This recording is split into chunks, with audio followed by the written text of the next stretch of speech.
నమస్తే. India ratings and research managing director Atul జోషితో ప్రత్యేక ఇంటర్వ్యూకి స్వాగతం.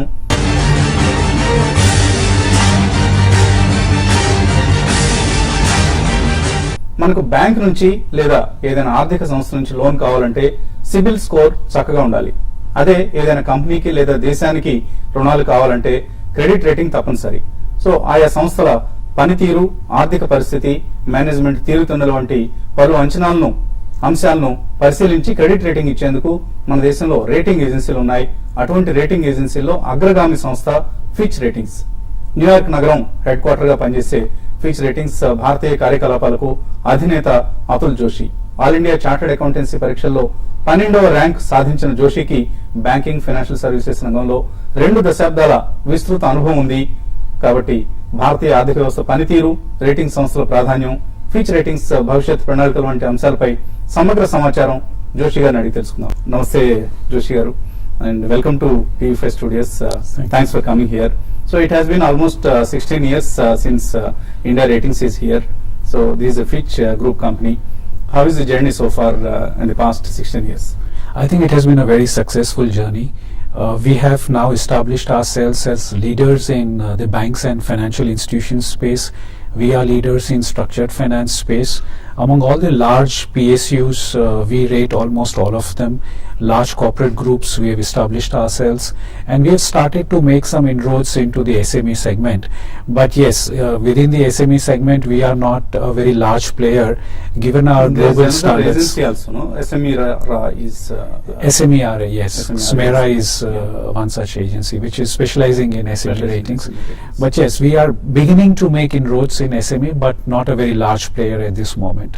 Okay. So how do you pitch yourself against the other competitors? There are so many. CRISIL is there, CARE is there, and ICRA is there. Yes. And how do you differentiate yourself from the other rating agencies? Are all of you are same, or how does one distinguish? Sure. So there are 2 or 3 factors. We are the only rating agency with 100% ownership with Fitch Ratings. So we are the, in a way to speak, a global agency in India, the only 100% owned foreign rating agency in this country. Second thing is that the way we establish ourselves is very different. For example, to do a rating, you need a criteria. So we are the only rating agency which has established different criteria for rating different projects, different corporates, establishing linkages between the SPV and the holding company. For example, I mean, just to make things clear, we do not have one umbrella criteria for infrastructure. Within infrastructure, we would like to break it up. Say, for example, power. Within power, there would be coal-fired, there would be wind, there will be solar, there will be nuclear. So we have different criteria for each of these sub-segments, which gives a lot of clarity to the borrowers and to the people who want to take ratings from us as to based on what criteria we are going to rate them. I think that brings a lot of transparency in the rating process, and that's our winning pitch with the corporates. Mm-hmm. What is your main focus area? Is it the corporates or the government business or any other focus areas? No, we have 6 departments now. So we have corporates department which looks after all the large corporates. We have banks and financial institutions which covers banks, financial institutions and non-bank finance companies. We have structured finance department which again specializes in rating ABS transaction, MBS transactions, very highly structured transactions on the property front, which I would say that we are the only ones to have assessed in these countries those transactions.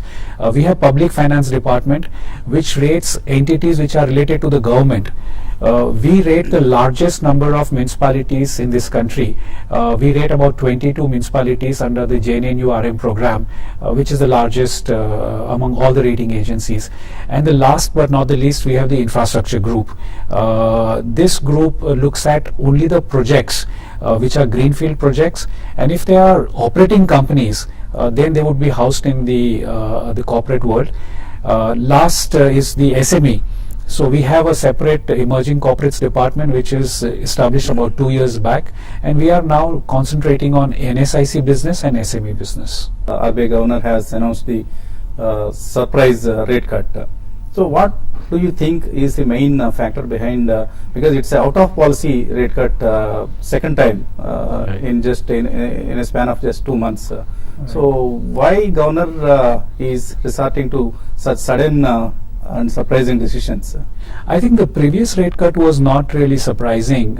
In his last policy, he had said that if need be, we would take steps in between the two policy dates and we will not wait for the policy date to come. So to that extent, he had given a signal for the January rate cut, and I think market had factored in that piece. This again was something where I think a fairly large number of players in the market were expecting that immediately after the budget there would be a rate cut announcement. But I wouldn't say that it was factored in the yields in the market. So to that extent there was an element of surprise in the RBI's rate cut. Because everybody knows now that there's going to be an independent monetary policy framework, monetary policy system being conceptualized. Right. So in such a scenario, do you think that there's some kind of unknown pressure from the finance ministry which made the RBI governor to announce such surprise rate cuts?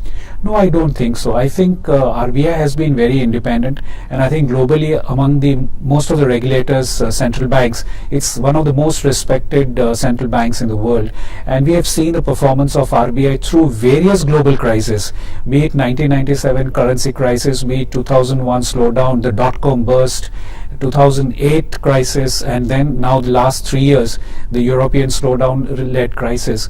I think RBI has led this country through all these difficult times in a very smooth manner.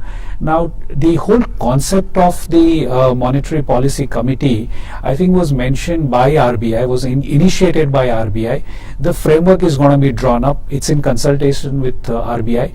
So I do not see, or I do not have a reason to believe that the whole speculation about RBI being under pressure of the central government. I think it is just not right to speculate that way. Okay. We need to study the whole framework of MPC and then see how it is implemented.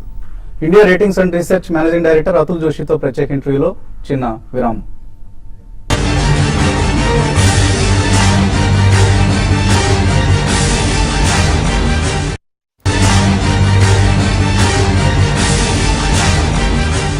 Welcome back to the special interview with India Ratings and Research Managing Director Atul Joshi.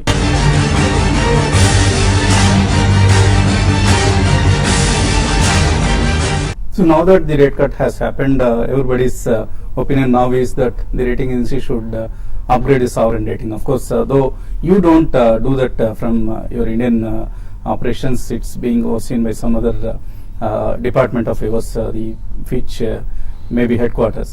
So, do you think that there is a possibility of a rating upgrade or downgrade based upon the fiscal numbers that the government has turned out recently in the union budget? See, as you already mentioned, that it wouldn't be appropriate for me to comment on what the sovereign group is going to do. But if you just look at some of Do you the... think that there will be a change in rating? Let me just give you some numbers. So, if you look at the fiscal deficit number for the country, it's about 3.9% at the central level.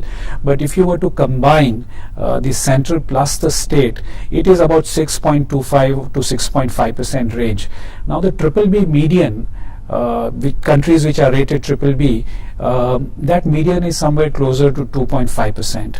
Okay. Similarly, if you look at debt to GDP, India is at about 65%, and the BBB median is just about 40%. Okay. Another indication would be, if you just look at the interest to revenue, India is somewhere closer to 302%, whereas the BBB median is 150%.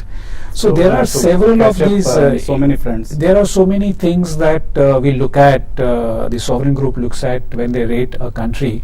So it would be very difficult to speculate that while you are trying to balance your GDP growth on one hand, the other hand, there are several other factors which are based on revenues, which are based on the debt profile, based on the debt servicing rate. So these things need to be seen in a very balanced manner. And of course, there is a macro overlay of the way the reforms are being undertaken.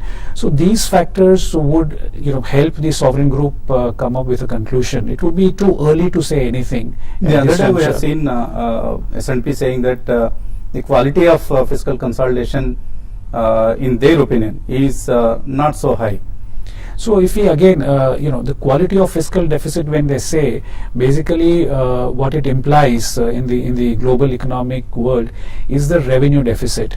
Now the revenue deficit is nothing but the revenue income minus the revenue expenditure as a percentage of the total fiscal deficit. Now that is about 71%, and there is a small, I would say, erosion in the quality of the revenue deficit.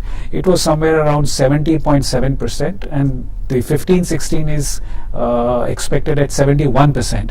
I see. So a small deterioration, but overall the issue that we are facing as a country, and I think that's on the revenue front, that our revenues are not growing at the pace at which they are expected to grow. But when the government says that the GDP is going to be at 8.1, 8.5%, then why the revenues are not going by the same proportion? I think there are a few issues there, and that is exactly where we would like government to work. For example, if you look at the composition of the revenue, the direct taxes contribute 55% and indirect taxes contribute about 45%. And just about 2000, at the turn of the century, it was almost reverse. The indirect taxes were about 56% and the direct was about 44%. It is this which is at the root of the revenue issue. Maybe once the GST is in place, the situation might improve. It is likely to be improved. But another thing, if you look at just the direct taxes, when a very small percentage of your population is paying tax and large percentage of population which is in the working group, which is earning income but is not paying tax, should you be relying so much on the direct tax? Should you not move to a consumption tax or a specific levy on luxury items, for example mobile phones? You can say mobile phones up to 5,000 rupees, you may levy a very concessional duty. But those which are more than 5,000 or more than 15,000, XYZ number, more than 25,000 for example, why can't we levy an additional duty? And be it consumption driven, similarly for luxury vehicles, luxury motorbikes, luxury fridges, etc. So there has to be a move towards the consumption tax related move, unless we get people, the population of the country, start paying tax in its normal course. And coming to the banks, especially the public sector banks, there's a need for a lot of capital infusion, and the government says it would differentiate between the better banks and the worse banks, and it is refusing to infuse more capital into banks like say Central Bank or IOB, because their return on assets and return on equity are very poor. So it's a chicken and egg situation. So first of all, the government has to infuse fresh capital, or they have to improve their financial performance first. So which do you think will happen first? No, I think the stand that is taken by the government is probably not very intuitively right. Let's just look at what is the requirement. If you look at Basel III, this year's capital infusion requirement for the banks is about 20,000 crore rupees. Against that, this financial year 15-16. Yeah. So against 15-16 requirement of 20,000, if you receive a capital of 9,000 crores, there's already an issue there.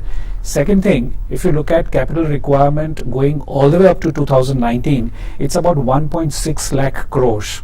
So the headroom has to be created right now rather than back-ending the whole or loading everything at the back.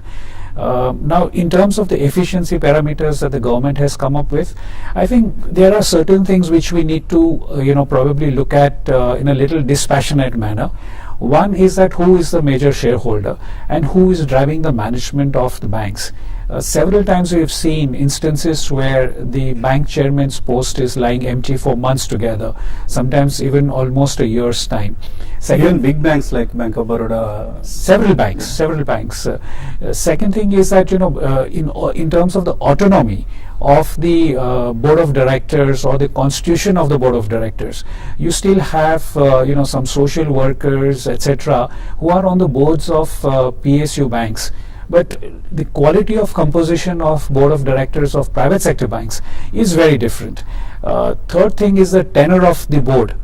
Somebody who is an executive director in a bank typically moves out as a chairman in another bank. So what he has learnt about the bank is not invested back into the same bank, but goes to invest in some other bank, and with a limited tenure of 1 year to 3 years. So it is very small amount of time given to these helms of people, the people at the helm of affairs, to turn around the bank. Last but not the least, I think even the vigilance department, which breathes down the neck of the management and the senior general managers, etc., you don't find that in private sector banks. So this is also something which does create a little bit of a scare as to should I be taking this decision when I have only 6 months or 1 year left to go. What if the decision is not right?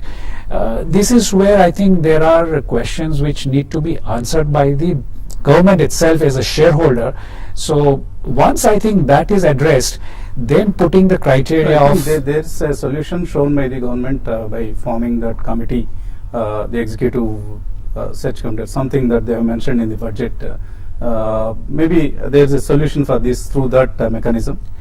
See, I have a very different opinion, and I think it's a very personal opinion that, what is wrong with the people inside the bank. It is basically, I find them fairly knowledgeable for once, and I find that they are very competitive.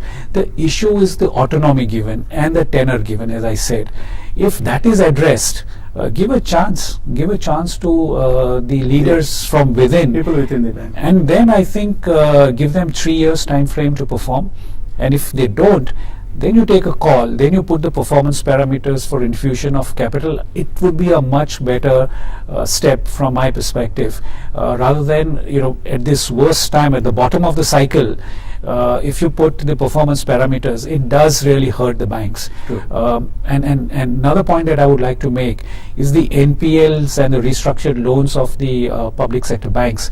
The fact remains that between 2004 and 2011, the entire infrastructure initiative of the country was by and large funded by the public sector banks, and the participation of either the private sector banks or the foreign banks was very limited, other than 1 or 2 such names within the private sector banks who participated.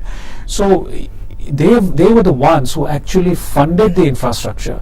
It had a very different issue in terms of the liability profile of the banks, different issues in terms of getting approvals as to why these projects have got stuck, or given the profile of maturity for the loan, the everything was front loaded. Typically the project life is 25 to 30 years. You can't repay that within 9 years. So these were the issues which have resulted in a lot of NPLs and restructured loans.